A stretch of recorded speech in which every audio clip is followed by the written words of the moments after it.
कोई विशेष प्रयोजन तो ऐसा नहीं है। जैसे बताया मनीष ने कि भुवनेश्वर में रहते हुए भी इसी प्रकार की दिवाली वहाँ भी मनाते थे, पर दिवाली का वहाँ फंक्शन इतना अच्छा नहीं बनता है। माता का फंक्शन मनाते हैं, रथ यात्रा होती है, वो सब तो बहुत अच्छे से विस्तृत रूप से होता है, लेकिन दीपावली का फेस्टिवल हमारे इधर के लोग ही ज़्यादा अच्छे से मनाते हैं। आप सब लोग जानते हैं और आपके द्वारा हमने सीखा है कि दीपावली का जो पर्व है वो वास्तव में अंधकार, अत्याचार, अनाचार, अधर्म, अहंकार, इसके समाप्त कर कर उसको प्रकाश की तरफ ले जाने का ये उत्सव है। जो भी इस देश में ऐसे अंधकार रूपी आतंक को खत्म करने की हिम्मत रखता है, क्षमता रखता है, दक्षता रखता है, जिसका समाज में ममता है, वात्सल्य है, समता है, सक्षमता है, ऐसे सब लोग इस दिवाली के उत्सव को, जिसमें आप लोग मोटे तौर पर शामिल हैं, क्योंकि आप सबकी कैसे भी प्रत्यक्ष या परोक्ष ऐसी सब बातों को उजागर करते हैं जिससे पूरे विश्व का अंधकार दूर किया जा सके। वो लेखनी आपका काम करती ही करती है। वास्तव में हमने पढ़ा है कि जहाँ धर्म होता है वहीं विजय रहती है।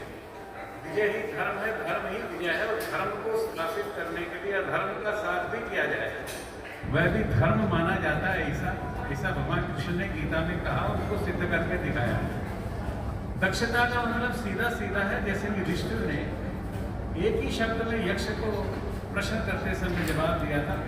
यक्ष ने पूछा था धर्म को एक शब्द में डिफाइन करिए, तो उसने कहा दक्षता। अवेयरनेस, खाने में, पीने में, चलने में, फिरने में, बैठने में, बोलने में, ये सब में आपको दक्षता चाहिए कि आप जो कदम उठा रहे हैं वो कदम कैसा कदम है, आपका किस प्रकार का कदम है आपका, तो उसको दक्षता कहते हैं। इसलिए स्वाभाविक रूप से मैं ये समझता हूँ कि जो आप सब लोग हैं वह दक्षता का पालन करते हुए कौन सी लेखनी की कौन सी बात किधर से जाकर किसको हिट करना और किसको नहीं हिट करना है, किसको करना चाहिए किसको नहीं करना चाहिए, ये आप खूब अच्छे से ध्यान में रखते हैं। कई बार लोग पूछते भी हैं कि भाई जीत हार कैसे होती है, कौन जीत गया, कौन हार गया, कैसे हार गया, बहुत तरह की चर्चाएं न्यूज़ पेपर में चलती रहती हैं, आप सब लोग लिखते भी रहते हैं, और जो लोग बोलते हैं उनकी राय लिखते हैं, सत्य नहीं लिख सकते। सत्य तो यही है कि धर्म का पक्ष जिधर होगा वो विजय प्राप्त करेगा ही करेगा। जहाँ थोड़ा सा भी अहंकार आएगा उसको पराजय झेलना पड़ता ही पड़ता है। लेकिन फिलोसफर कई बार ऐसे भी कहते हैं कि I am not losing doesn't mean that I am winning. मैं हार नहीं रहा हूँ इसका मतलब ये नहीं है मैं जीत रहा हूँ, मैं जीत नहीं रहा हूँ इसका मतलब ये भी नहीं है कि मैं हार रहा हूँ। अर्थात ये कंटिन्यूअस प्रोसेस है, इतना जल्दी से कोई फैसला नहीं होता कि धर्म से जीत गए हैं या नहीं जीत गए हैं। चाहे उसमें दल बदल करते हैं लोग, इसको दल बदल की परिभाषा देते हैं, कैसे कुछ भी करते हैं, लेकिन मुझको लगता है कि जिधर आदमी को लगता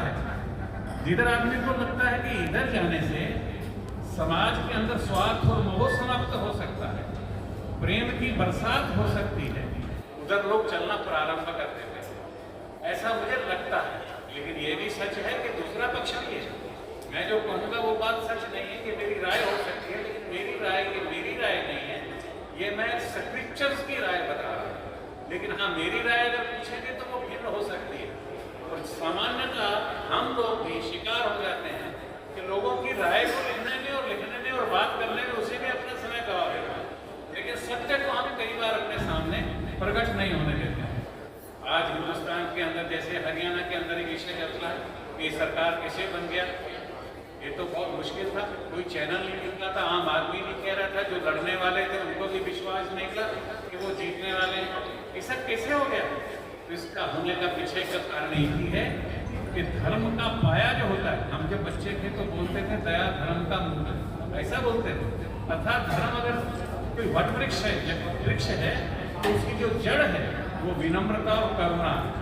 तो जहाँ विनम्रता और करुणा रहेगी, अपमान झेलने के बाद भी उस अपमान को मैं पूरे समाज का अपमान बनाकर चलता हूँ कि मेरा अपमान नहीं है।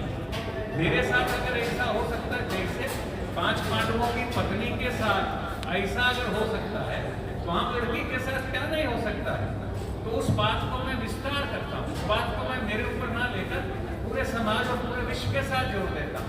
स्वाभाविक रूप से उसका फिर परिणाम आता है। इसलिए जो जीतने का एक केवल मात्र आधार जो मुझको लगता है, आप हरियाणा की भी बात करेंगे तो मुझको लगता है कि विनम्रता और करुणा ये दोनों शस्त्र थे, अस्त्र थे कहिए, ब्रह्मास्त्र थे कहिए, और मुस्कान, ये तीन बातें आवश्यक है। तो तीन बातों के आधार पर दक्षता उपस्थित होती है।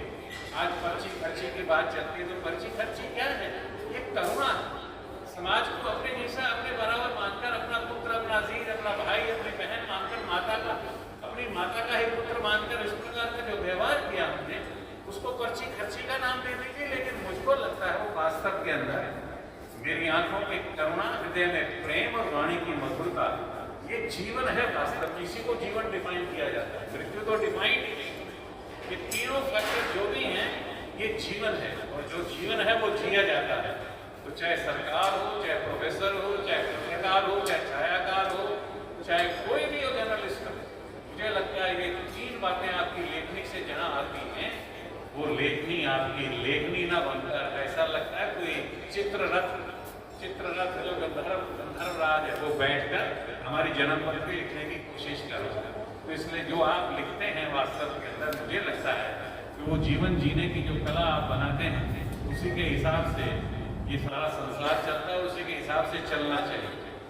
मैं बहुत ज़्यादा कुछ कहना नहीं चाहता, लेकिन आपके मन में, जैसे मैं उड़ीसा में 5.5 साल रहा, तो आपके आशीर्वाद से एक नया प्रांत था, नई भाषा की, भाषा के